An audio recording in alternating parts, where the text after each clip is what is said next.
আমার প্রশ্ন হলো, রমজান মাসে এমন কোন আমল আছে কিনা যে আমল করলে আল্লাহর প্রিয় বান্দা হওয়া যায়?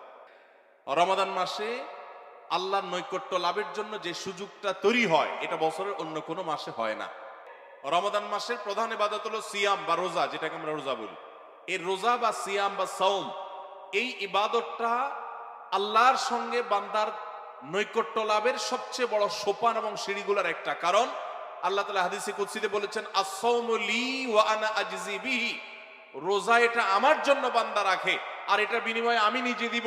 এটা আল্লাহর সাথে বান্দার খুব গভীর সম্পর্কের একটা মাধ্যম।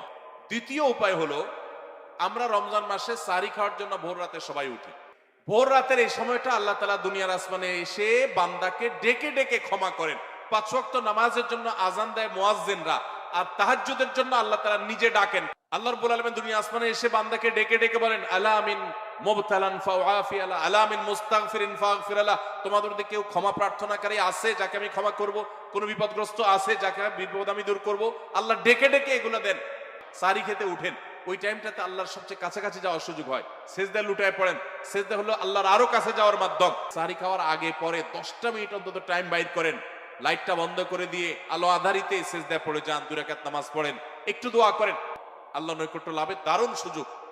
চেষ্টা করবো তো ইনশাআল্লাহ।